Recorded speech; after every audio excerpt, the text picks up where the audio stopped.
ብዙዎቻችን ስለ ፊታችን ቆዳ ወይም ስለ ሆዳችን ቅርጽ እንጨነቃለን። ነገር ግን እግሮቻችን ስለ ውስጣዊ ጤናችን በተለይም ስለ ጉበታችን ጤና የሚናገሩትን ሚስጥር አናቅም። የተሰነጠቀ ተረከዝ፣ የእግር ማሳከክ፣ የቆዳ ቀለም መቀየር ወይም ደግሞ የእግር እብጠት፣ እነዚህ ነገሮች በቃ ጫማ ስለማይመቸኝ ነው ወይም የአየር ሁኔታ ነው ብላችሁ አልፋችሁ ታውቃላችሁ። ነገር ግን እነዚህ ምልክቶች ጉበታችን እርዳታ እየጠየቀ መሆኑን የሚጠቁሙ ጩኸቶች ቢሆኑስ? ጉበት ሰውነታችን ውስጥ ከ500 በላይ ስራዎችን የሚሰራ ወሳኝ አካል ነው። እሱ ሲታመም ምልክቶቹን የምናየው በጣም ርቆ በሚገኘው የሰውነታችን ክፍል ማለትም በእግራችን ላይ መሆኑን የሚጠቁሙ 7 ወሳኝ የእግር ላይ ምልክቶችን አንድ በአንድ እንመለከታለን። እስከ መጨረሻው እንድትከታተሉኝ በአክብሮት ጠይቃለሁ። እኔ ሚድዋይፍ ራሄል ጥላሁን ነኝ። ለቻናላችን አዲስ ከሆናችሁ እንኳን ደህና መጣችሁ። የሰብስክራይብ በተኑን በመጫን ቤተሰብ ይሁኑ። እናመሰግናለን። ወደ ምልክቶቹ ከመግባታችን በፊት አንድ መሰረታዊ ነገር እንረዳ። ጉበትና እግር ምን አገናኛቸው?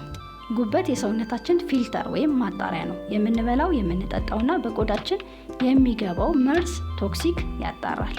ጉበት በትክክል መስራት ሲያቆም ወይም ሲጎዳ እነዚህ መርዛማ ነገሮች በደም ዝውውር ውስጥ ይከማቻሉ። የስበት ኃይል ወይም ግራቪቲ ደግሞ እነዚህን ፈሳሽና መርዛማ ወደ ታችኛው የሰውነት ክፍላችን ይገፋቸዋል። ለዚህ ነው ብዙ ጊዜ የጉበት ችግር ሲኖር መጀመሪያ በእግር ላይ የሚታየው። በተጨማሪም ጉበት ለደም ዝውውርና ለሆርሞን ሚዛን ወሳኝ ስለሆነ እሱ ሲታወክ የደም ስሮች እና የቆዳ ጤና ይታወካል። አሁን ምልክቶቹን በዝርዝር እንይ። የመጀመሪያውና በጣም የተለመደው ምልክት በእግር ላይ የሚታዩ ቀይ፣ ቡናማ ወይም ወይን ጠጅ ቀለም ያላቸው ትናንሽ ነጠብጣቦች ናቸው። እነዚህ እንደ ዝገት ወይም ረስት የሚመስሉ ነጠብጣቦች ብዙ ጊዜ በታችኛው የእግር ክፍል ላይ ይታያሉ። ይህ ለምን ይከሰታል? ጉበት ሲጎዳ የደም መዘጋት ወይም መርገት ሂደት ይስተጓጎላል። እንዲሁም የደም ስሮች ይዳከማሉ። ከዚህም በላይ ስፓይደር አንጆይማ የሚባለው ምልክት እንደ ሸረሪት ድር የተዘረጋ ቀይ ምልክት ሊታይ ይችላል። ይህ የሚሆነው ጉበት ከመጠን በላይ የሚሆነውን ኢስትሮጅን የተባለውን ሆርሞን ማጣራት ሲያቅተው ነው። ኢስትሮጅን በደም ውስጥ ሲበዛ የደም ስሮች እንዲሰፉና እንዲፈነዱ ያደርጋል። ይህም በእግር ላይ በግልጽ ይታያል። ሁለተኛው ምልክት ብዙዎቻችን የምንሳሳተው ነው። የተሰነጠቀ ተረከዝ። አዎ፣ የአየር ሁኔታ ወይም ውሃ አለመጠጣት ሊሆን ይችላል። ነገር ግን ተረከዛችሁ በጣም ደርቆ ከሆነ የተሰነጠቀ እና ምንም ብትቀቡ የማይመለስ ከሆነ ይህ የጉበት ችግር ሊሆን ይችላል።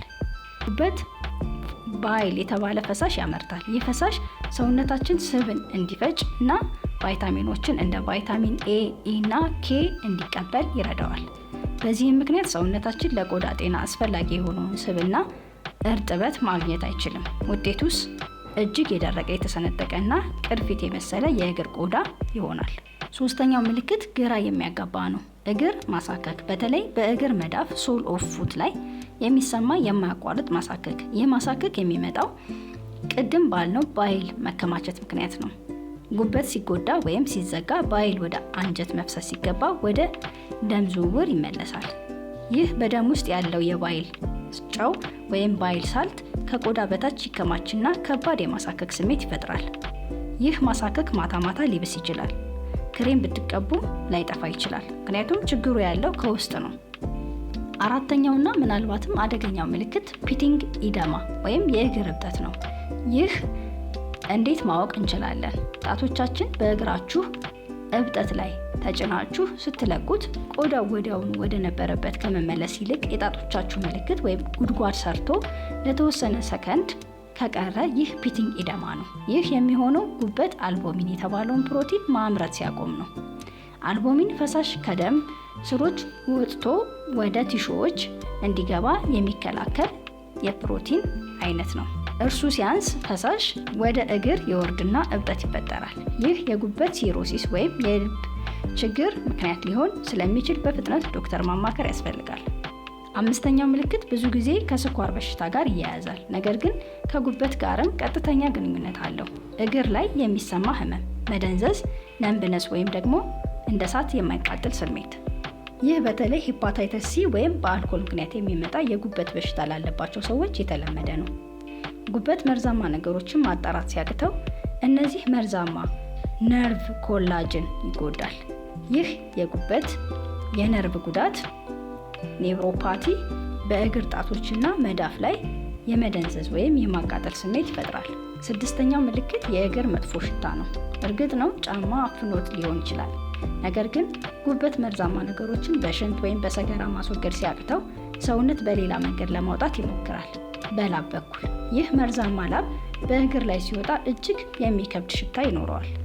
ሰባተኛውና የመጨረሻው ምልክት ደግሞ የጥፍር ፈንገስ እና የጥፍር ቀለም መቀየር ነው። ጉበት ሲዳከም የሰውነት በሽታ የመከላከል አቅም ይወርዳል። ይህ ደግሞ እንደ ፈንገስ ላሉ ኢንፌክሽኖች ተጋላጭ ያደርገናል። በተጨማሪም የጥፍር ነጭ መሆን የጉበት በሽታ ምልክት ሊሆን ይችላል። እንግዲህ እነዚህን ምልክቶች ካያችሁ ምን ማድረግ አለባችሁ? በመጀመሪያ አትደንግጡ። እነዚህ ምልክቶች ስላሉ ብቻ ጉበታችሁ ሙሉ ለሙሉ ተበላሽቷል ማለት አይደለም። ማስጠንቀቂያዎች ናቸው። አንደኛ፣ የሕክምና ምርመራ። ዋናው ነገር ወደ ሐኪም በመሄድ የጉበት ምርመራ ሊቨር ፋንክሽን ቴስት ማድረግ ነው። ሁለተኛ፣ አመጋገብ። ስኳር እና የተጣሩ ካርቦሃይድሬቶችን ቀንሱ።